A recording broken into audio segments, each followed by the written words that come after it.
Lions and tigers and bears, plus a pet hummingbird. You got it. It's time for this week's edition of the News Hounds.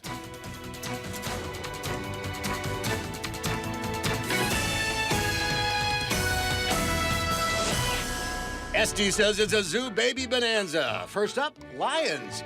The Buffalo Zoo welcomed a new African lion cub into the world, the first one to be born there in 25 years. And it's also the first cub for Lili and Tiberius. African lions are endangered in the wild because of loss of habitat and poaching. No name yet for the little guy. We'll keep you posted.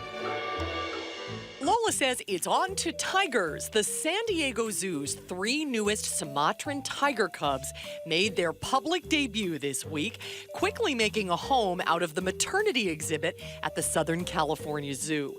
This is adult tiger Joanne's first stab at raising her first litter, a young boy named Nelson and 2 little girls named Kathy and Debbie. The zoo is currently home to 8 Sumatran tigers. It's estimated there are fewer than 350 of them left in the wild. So these little ones are a welcome addition. And bears, oh my. Estie reports the Toledo Zoo's latest polar bear cub put on quite a show in her media debut. She doesn't have a name yet and has been spending quality time with her mom, Crystal, in an off-exhibit den. She weighs about 60 pounds and is growing quickly. The polar bear breeding program at the Toledo Zoo is the most successful in the country.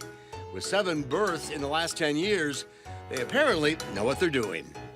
Lola wants you to meet Blondie, a 200-pound lemon shark.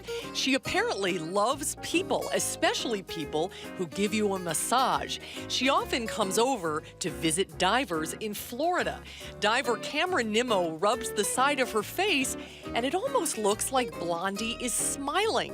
Lemon sharks are listed as the 10th deadliest, but don't tell Blondie that. She's just looking for playdates. Finally, the story of man's best friend. Ed Gernon rescued Rex, a shepherd mix, a year ago. He was a tough street dog, but Ed tamed him. One day, Rex stopped dead in his tracks. He found a tiny hummingbird on the ground. I mean, it's tiny. And it's dead, as far as I'm aware. It's covered in ants. It's got no feathers. Ed took the bird in, and a year later, this is Hummer. Ed brought her back to life. Now he has to feed her a sugary mix every 15 minutes, sun up to sundown.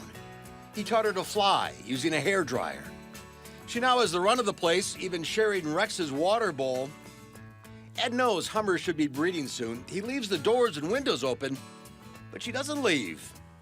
We started this story saying it was about man's best friend, but it turns out to be a hummingbird's best friend and one special man who now believes in miracles twice.